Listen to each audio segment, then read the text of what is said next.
Look, hello everyone. It's great to be here. I'd like to start by just reinforcing what Lane has just told us. That was outstanding. If you do nothing else, re-look at what Lane has just presented to us. He's telling us what the world needs us to hear. My wife is Swiss, and when we head over to Europe, they take this climate change very seriously, and they want to know what we're doing about it.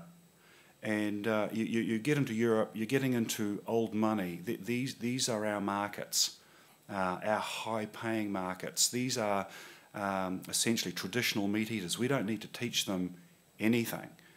We just have to meet their expectations. And so Lane was probably giving us a heads up that we need to take very seriously. And the fact that he was Plan B, he was Plan A. But just bear in mind, he was presenting at a pan-sector level, and I'm not. I'm a sheep and beef farmer. I'm a solo operator, and so I'm speaking from that position this morning. First up, when I arrived, I was given my my agenda, and I opened it up, and there I am with my photo under Colin James. Outstanding. I feel validated. I hold Colin James in the highest regard, and to find myself on the same glossy, I'll probably take that home and frame it. He made a couple of comments yesterday that I'd like to pick up on. He talked about the environment and social justice, and I think if the last election showed us anything, it's that the environment and social justice in New Zealand is not left of left. It's centre. We're an outdoors people, and we like to see everybody be given a fair go. And I think politicians have probably tried to pigeonhole some of the stuff, but the public would beg to differ. I also thought he was pretty kind to Bridges. He picked up on one of the points that I was going to make around the environmental taxes and the fact that not a lot of coverage has been given to the fact that they have been laid to one side for the moment. That's come about through some very impressive and consistent advocacy. And so this is a plug for Federated Farmers and for our levy-funded groups who live and breathe this stuff in Wellington. They have been able to advocate on our behalf and buy us time. These environmental taxes won't go away, but they're not in the conversation at the moment. And so it's just, if you're paid up members of Feds, then well done. If you're not, then you're getting extremely good value for money, in my view. I've long respected the dairy industry, and you have a rich pioneering history. Yours is a story of a seemingly impossible dream, formidable obstacles, a lot of hard work and innovation, lots and lots of innovation. And that innovative spirit is going to be required for the days that are coming. Just a bit more about me. I'm, again, the current chair of the Beef and Lamb Environmental Reference Group. ERG is made up of farmer reps from the 6 farmer councils around New Zealand. Our brief initially was to help set the direction of travel for beef and lamb environmentally, but more recently it's providing feedback to policy staff and encouraging farmers to engage. The current farmer reps on ERG are people I would describe as very capable, aggressive, articulate, and determined to drive change. I'd also like to acknowledge Lindsay. Lindsay often turns up to our ERG meetings, and we value his contribution. Now, when I left Lincoln in the 80s with my diploma in hand, I was told that if I wanted to be in the top 20% of farmers, then I would need to join a discussion group. I would now say that if you want to continue farming in any way, shape or form, that you will need to do a farm environmental plan and actively join your local catchment group. And when I say a farm environment plan, in whatever form. Why? Because right now it's all about the environment. Given the enormity and breadth of the issues related to the environment, and that these issues are complex and interrelated, it's easy to become overwhelmed. We need to break it down right down to the point where I can recognise and clearly define my impact on the land, the water and the air. What are the levers that will drive positive change? What is it that I can control? And I like the fact that Colin James acknowledged Bill English yesterday in regards to his focus on poverty and in particular child poverty.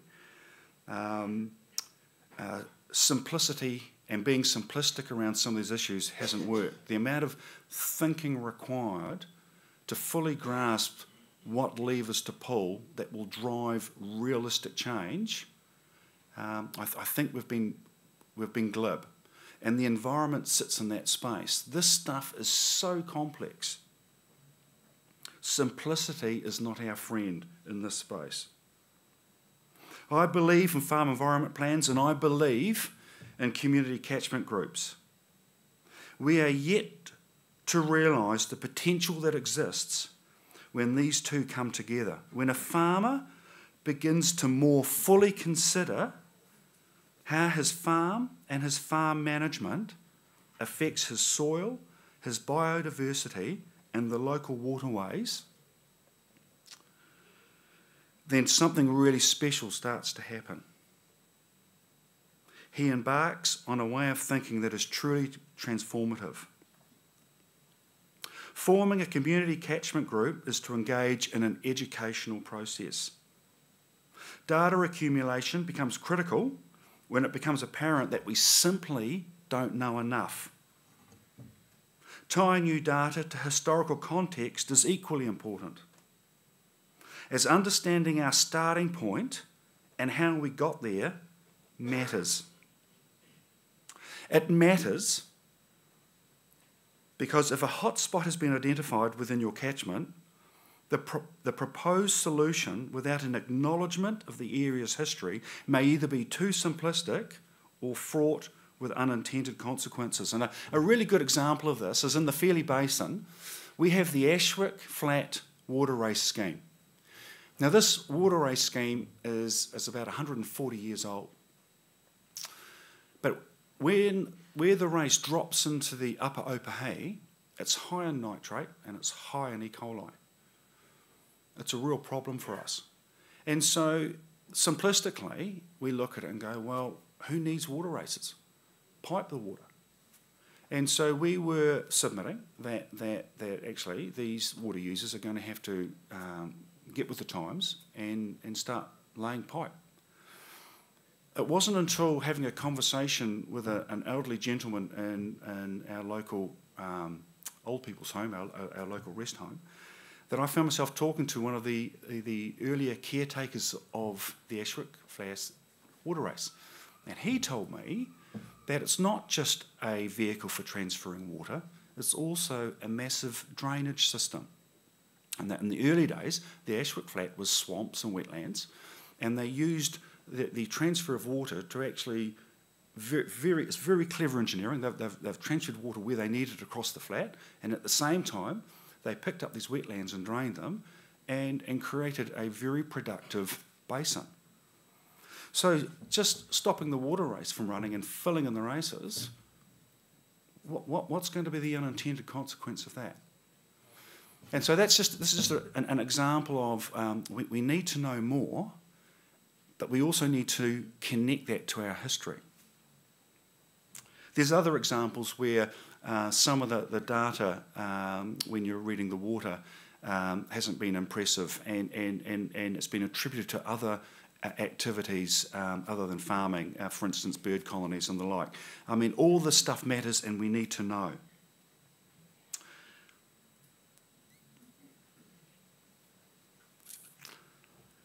Understanding the data and the context installs confidence when identifying the source of the problem and then underpins the hard conversations that will inevitably follow. Also, creating a rich depository of knowledge means that we're more likely to recognise and embrace innovation when it comes. Community catchment groups really have two functions. Their first role is around understanding, and then their second role is going to be around managing. This isn't going to go away. Once we get into a managing phase, we're going to have to sort of revisit how these community catchment groups are structured. That's a whole different conversation, because some of them are going to have teeth. Some of these hard conversations will inevitably require some steel. So another strength of a community catchment group is when urban folk are well represented, have a voice, and feel heard. With all the talk of the urban-rural divide, these groups are a great way to build a bridge. Decisions need to be community-led, science-based, and emotionally mature. The environmental conversation, as Lane was saying, is fundamentally an emotional one. A lot of urban people are only 1 or 2 degrees separated from the land. They have a connection, but they're not often as well informed. They see things happening which they're either unsure or they know to be wrong. Lacking direct ownership, many feel powerless and frustrated, turning to social media platforms, etc., to express a view, to apportion blame, trying to be heard. We as stewards of the land are equally emotionally compromised. When we are questioned on our management and our farming systems, our responses often come across as defensive and entitled. Now, I mean, have we heard this? I mean, this is a reoccurring theme. Lane has just covered this off. And earlier this week, I was reading in the New Zealand Farmer a really good example of a farmer coming across as defensive and entitled. And it's me. The context of this conversation is that I'm pulling a string fence out across my winter feed. I'm within 10 metres of my destination when I slip. The reels do their thing and they go tight, and I've still got 5 metres to go. And I put it in and I turn around and I'm about to start my trek back down to the reels when my phone rings. It's a journalist. Mark, could you give me some comment around how this climate change announcement from government and what's your perspective? And so, here I am. Fairlie farmer Mark Adams wants the government to tell him how to stop his sheep and cattle from burping. Defensive and entitled. After 26 years farming, I think I finally got the balance right, grazing grasses on time with the right number of animals, the right systems on the right soil type. Farmers should be rewarded for that, not penalised. We can't reduce our way to success. I mean, is that just dripping with entitlement? I mean, any member of the public reading this will just, I mean, it's just such a turn-off. In fact, it doesn't resonate. Now, that's probably part of my inner federated farmers and a frustrated cocky looking at the fact I've got to trek all the way back to untangle a bird's nest at my reels. But I mean, how could have I articulated this better? Instead of saying, I want the government to tell me how to stop my sheep and cattle, how to stop my sheep and cattle from burping, maybe I could say, I'm concerned about climate change and I'm frustrated that I don't know how to stop my sheep and cattle, how to stop them from burping. Maybe I should have said further down,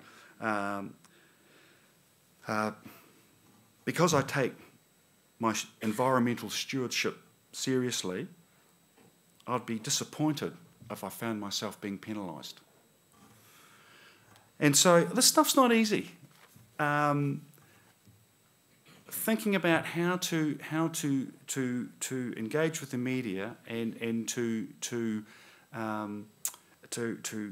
present our side of what we're doing, it requires a lot of thought. And so I'd just like to sort of just talk some more about that and just sort of pull that out a wee bit more. We come across as defensive and entitled. We respond with facts and figures and logic, and we completely ignore our best defence, and that's passion. And again, passion has been used a lot today, and especially last night at the awards ceremony. We tell people what we do, we tell them how we do it, but we are rubbish at telling people why we do what we do. And we have the why in spades.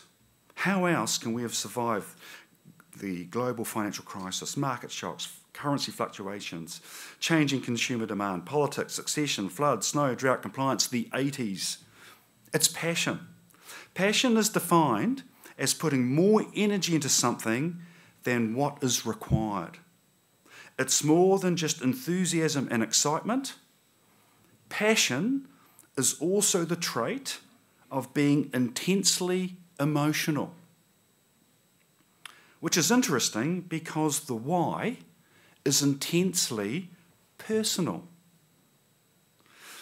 I believe that taking time out to reflect on the why and learning how to articulate it will give our story the cut-through that is currently missing. Author Simon Sinek has a lot to say on this topic. And I've just put a note to myself, be brave. Okay, I'm going to be brave. What I'm talking about is really passion is a conversation from the heart. And so I've just lost half the room. Let me just sort of unpack that a wee bit. I was involved in the Chamber of Commerce, and we were doing a strategic review, and we kept bouncing around what we do and how we do it. And I finally said, look, we've just got to get to it. We want the Chamber to be the heart and voice of South Canterbury business. And as soon as I said that, you get half the room going, yes, and that was generally the female side of the room, and you get the guys scratching their heads, and then they start going back to how they do, what they do, and why they and what they do. Yesterday, something significant happened in the room towards the end of the day, and Jeanette asked a really powerful question around essentially what's the role for women within this organisation. What's the thinking behind leveraging what women have to offer? And the response essentially is that we're not good at talking about this stuff, because women understand the conversations from the heart. They understand the passion. The Alliance Group, which is a co-op that I supply my stock to, also went through a strategic review. And I have a really good relationship with one of the directors, Dawn Sangster. And when Alliance was rethinking about what it meant to be a co-op, one of the foundational statements was that farmers are at the heart of everything or of every decision that we make. Now, when you hear that, farmers are at the heart of every decision we make, you go, cool. And there's something about that that resonates. And that was Dawn Sangster's contribution to that strategic review. And it became the foundation for Alliance reconnecting with its cooperative principles. It's powerful stuff, and we don't fully understand it. Something to reflect on. Another author that I'd like to steal from is Stephen Covey. He talks about how a young person transitions from being dependent, a baby, to being independent, adulthood. And as farmers, we are fiercely proud of our independence. However, there is another stage, learning to be interdependent. Interdependence is when you realise that you can achieve more in a team than you ever can as an individual. Leveraging off the strength, skills and knowledge of others is partly the reason why those who join discussion groups flourish. The Advance Party, farmers flourish. And why I think community catchment groups can be equally as successful. Communities leveraging off each other. And so as far as catchment groups, there's a lot to talk about. There's a lot to say. But I've just sort of put this out there just to promote a bit of thinking and a bit of thought. I think they have the potential to redefine rural relationships. But it's yet to see how that's going to unfold. It has been said that the current environmental awakening is the equivalent of the economic reforms of the 80s.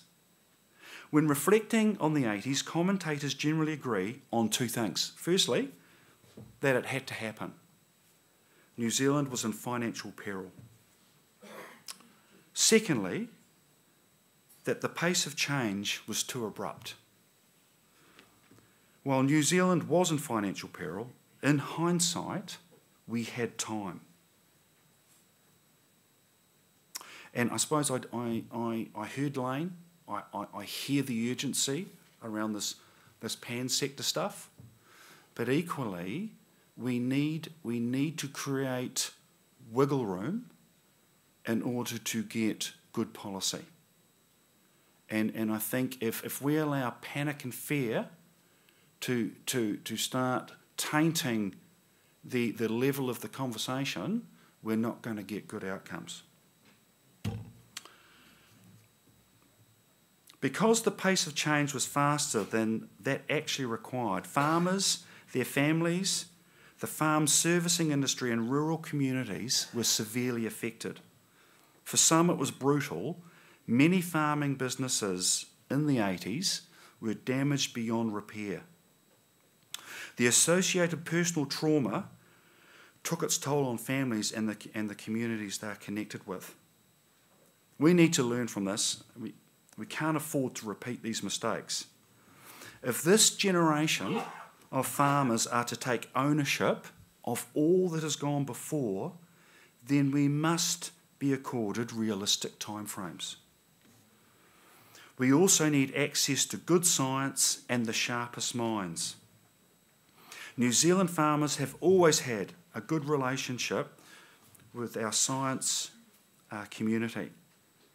Many of us are therefore concerned at what we're seeing as an undermining and an underfunding of our science institutions. This is not a political statement, but I'm simply calling out neglect. The science funding model has been broken for years. Short-term funding cycles do not promote longer-term planning. If climate change is the issue of this generation, and I believe it is, then I would expect to see science adequately resourced. Otherwise, we're just getting political rhetoric and sexy sound bites. Regulators have an important role to play. Get it right, and you help drive a culture change. Get it wrong, and you encourage minimum compliance. And I describe minimum compliance. We heard about it yesterday as well. How many boxes do I have to tick to make you go away? Really productive. Good policy is easy to understand. It's rooted in science, it educates, it empowers, sets firm parameters that still allows innovation and operates with a high level of trust. Good policy has also covered off the unintended consequences and expects to last the test of time. Poor policy is often complex and prescriptive, generally rooted in politics rather than science. Often put together under unrealistic timeframes, the burden, the consequences and the costs of poor policy quickly become self-evident. Instead of innovation, poor policy results in a gaming the system mentality, and that's a perverse outcome. Will the current environmental policy settings stand the test of time? I ask that because I am now looking to use current government incentives to plant trees on marginal land that government incentives encouraged my father to clear in the mid to late 70s. We live with the consequences of this stuff. We've got to get it right. So about these trees. This government is making it easy to plant a tree, and I commend them for it. I'm about to plant 40 hectares over the next 2 years, taking the total trees on my farm to around about 17%. Recent stumpage sales have surpassed my expectation and then some. And I'm interested in carbon farming. The land that I'm planting is mainly steep, erosion prone and weedy. And I'm convinced that if foothill farmers like me, the length of this country, sorry, I've just lost my space. I'm convinced that if foothill farmers like me, the length of this country, if they planted trees on their equivalent land, we would soak up a lot of the proposed 1 billion trees. Actually, it's really 500 million. The other half were always earmarked for the replanting after this current round of harvest.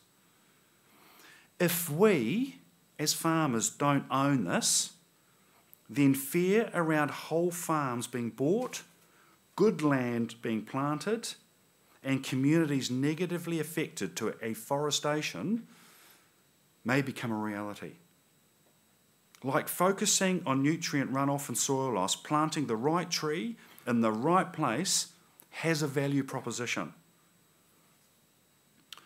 Claiming carbon credits on riparian planting is another example of government encouraging farmers to do the right thing. South Canterbury, A Road to Settlement, is a book written in 1958. And in that book, there's a quote by historian Sir Arthur Bryant. And I really should have probably put it up on a PowerPoint. So just hang with me here. So Sir Arthur Bryant is quoted as saying, "The key to a nation's future is in her past. A nation that forgets her past has no future.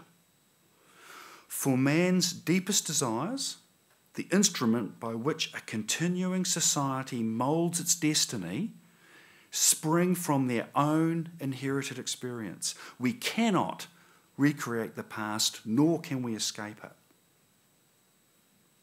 In other words, you can't crack on to a healthy future without first acknowledging and understanding your past.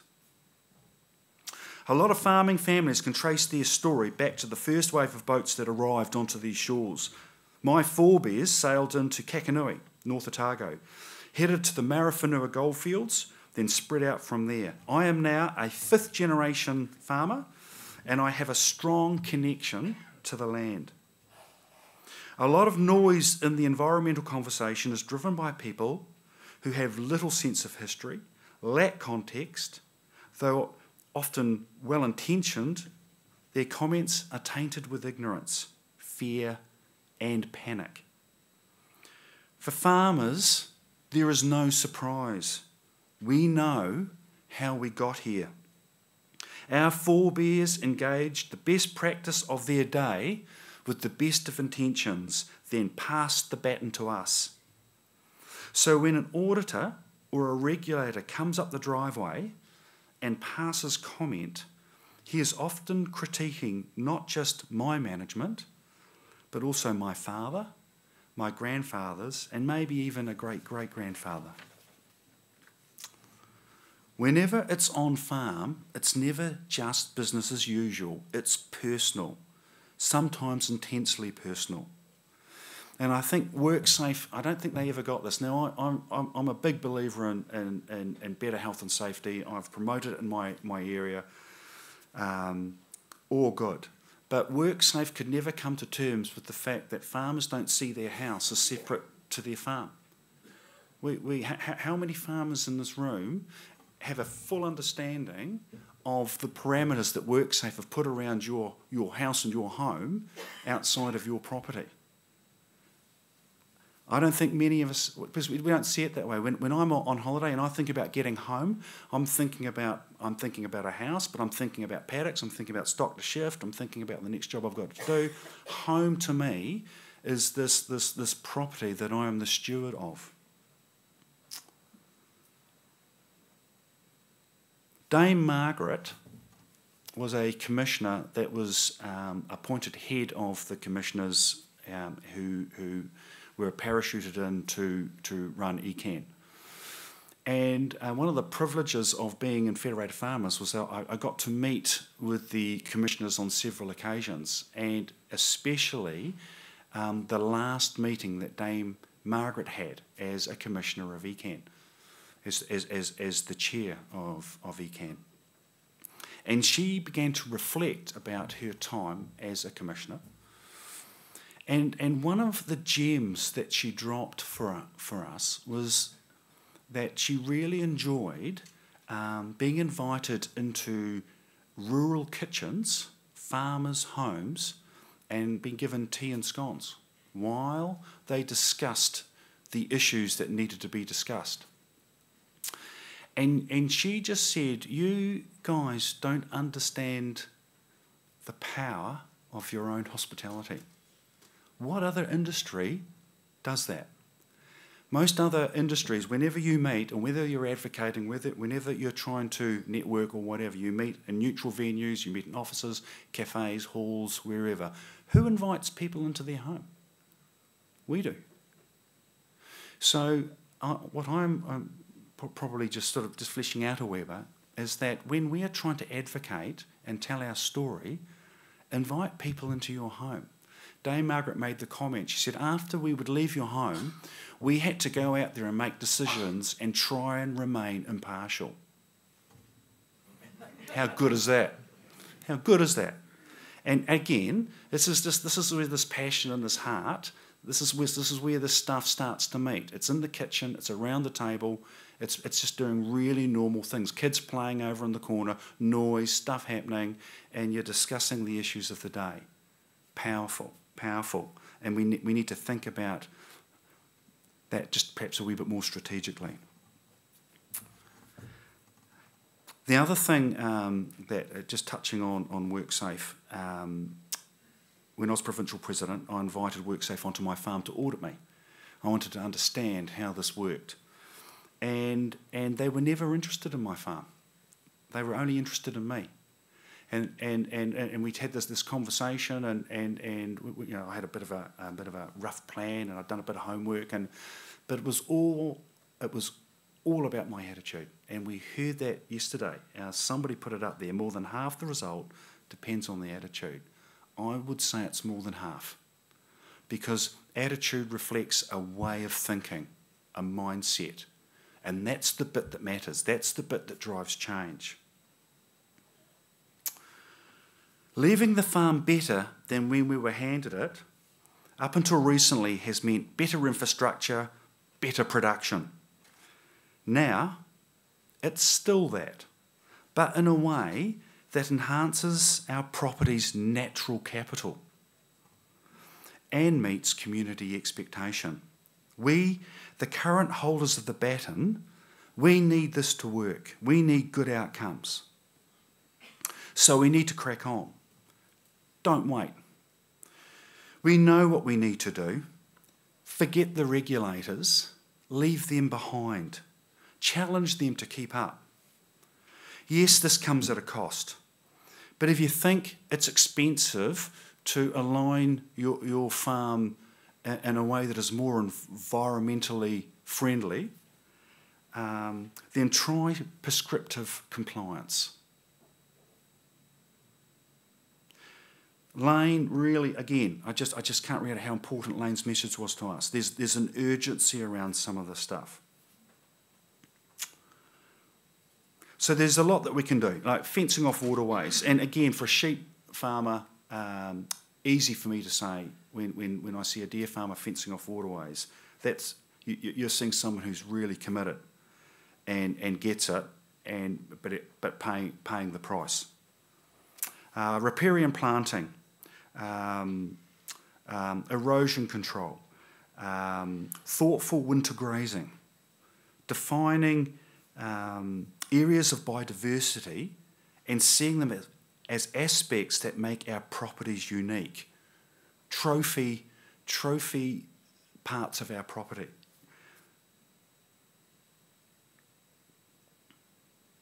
I fenced off a wetland in the mid-90s, and it's had a lot of people look at it and what I've done and how I've done it. But with our Airbnb, which just sits and looks out over it, powerful. People asking me, what are you doing here? What's that all about? And you're explaining, water quality and how a filter works, and they get it. They get it. And that there's a smile. There's just a sense of there's you're in an environment where stewardship is taken seriously. Always be prepared to engage. And I'll start that again. Always be prepared to engage with an inquiring public, openly and honestly. We are not perfect, but we have a plan and we're cracking on with it. My plea then to government is to work with us, respect us, and don't run right over the top. Allow us access to the best science, the sharpest minds, and realistic timeframes. Then together, with our institutional knowledge, our passion, our skills, we will help transition this amazing country into what I believe is a brave and exciting future. Thank you.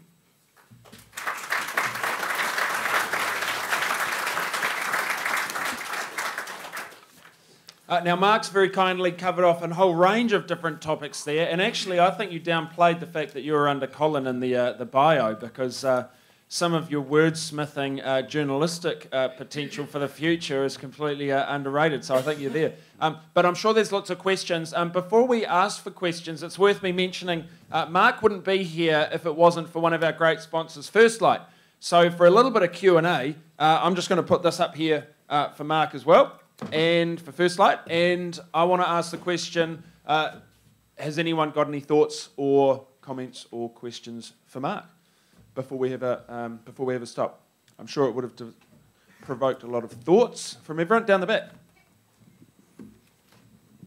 Cool. Hi. Thanks for that. Hey, I just had a question. Obviously, there's a lot of talk at the moment around blanket planting of pine trees. And within our community, we farm on the eastern coast of the North Island. There is a huge amount of fear, and a lot of people are horrified at what's happening. We're seeing a lot of farms in our community, lovely farms being sold into trees, and obviously it has a big impact on the community, and I think probably everyone in the room is aware of the ramifications. And I listened to Lane's talk before all about, was it Tayo, and about healthy land, healthy soil, healthy air, healthy water, and pine trees probably help with the air, but not much of the others. But what I was wondering is, I know farmers were not very good at telling us stories, and we seem to have got much better about discussing that amongst ourselves. What's the awareness further up? Is government, are those further up the chain aware of what a huge impact this is potentially having on our community and on our environment as well? That's a really big question, and getting me to answer. I mean, I think so, but governments are clumsy. So again, they put in a setting to try and manipulate behaviour, and then you'll get extreme behaviour and you'll get minimal behaviour. You'll get a whole range.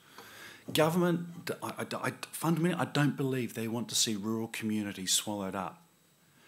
But I don't see what they've done in regards to encouraging the planting where they have control over that. And I think they are hoping that, for instance, I farm in the Mackenzie, under the jurisdiction of the Mackenzie District Council, that the Mackenzie District Council has a plan around afforestation.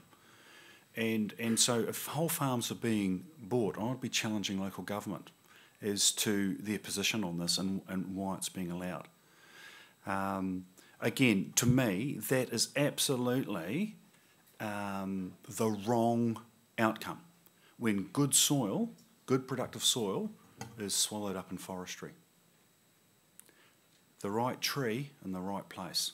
And there's, again, where I come from, there's a lot of gorse, a lot of broom, a lot of scrub, and we've wrestled with it for years, and erosion as a result. And again, I've just harvested a face that I planted the year I got married, 26 years ago, and the yields were outstanding. And nothing I could have done with that with sheep and beef would have matched the forestry yield. The right tree in the right place. Any other questions? If you had a question, what would it be?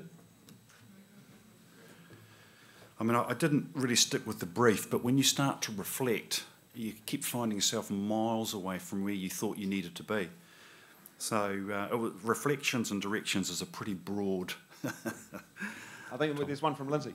Yeah, I was sort of a little bit of a follow-on from that, and also we touched on it yesterday in terms of that environmental plan about communicating how, to the rest of society.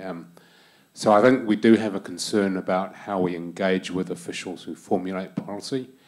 Part of that is actually getting them out onto farms, having the conversations with the farmers who look after the land, and that, the little case study that I have is that many years back in the previous government, when we were going through the draft stock exclusion regs, we did actually take a number of the officials from MFE and MPI up to 2 deer farms in Hawke's Bay.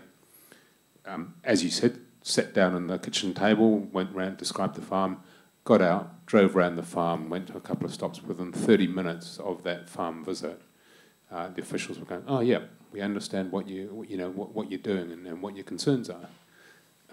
The unfortunate thing is that the main official who was sort of drafting that up then 2 weeks later resigned and went off to the UK. But the point is that we do need to engage more with the officials so that they do actually understand the realities of it. So I agree with you. I mean, it's my comment on to add to that, Lindsay, is that it's ongoing. You don't have a conversation and that's the end of the matter. It's a dialogue, and because this stuff is evolving and moving really, really quickly. You know, you for instance, you come to Wellington, you miss a meeting, you miss a lot. That's how quickly it's moving. So getting people out on farm regularly and not assuming that they understand it, they don't. A lot of people making these big decisions live and breathe Wellington, and it's not that that's. I'm not bagging them for that. That this is their environment, and we need them to be operating in this environment. But we can't take it for granted that they have an empathy or really understand what it is that they're making some really big decisions about. And connection. Connecting them to our story has influence. Sauce. Okay, we might have one quick question over here. And then I might. Yep. Yeah. So I'm interested in any thoughts you might have on how you pass more of the cost of these changes that we're looking at over the next 20 or 30 years onto the consumer. Because in my view, it's the farms are not here to subsidise the cost of food. They're here to produce the food. And I think the consumer needs to pay a realistic price for it. Any thoughts on how you can make that shift so the consumer realises a more true price of their food? No, I wouldn't have a clue really. But that's unfortunate. What I would say is that again, you're hanging out in Europe. If they want it, they buy it. But they expect that there's some stuff packed around this, that when they see New Zealand lamb, for instance. They have some expectations around how that lamb got there, and disappoint them at your peril. And again, we've got this massive tourism wave in the Mackenzie country, for instance. In Fairlie, I've never I've never not been able to park in the main street of Fairlie, my whole life. Now I'm parking up side streets I've never even heard of. It's just gone off. And I mean, pulling out of off my shingle road onto the main road, heading into Fairlie, you'd normally look as a courtesy. Now I sit there and I'm just watching these cars tailgate as they go past, and this is just unprecedented for us. And all these people are looking at what we're doing. And everywhere you look, there's a camera. Now that can go against us, but equally it works for us. It is what it is.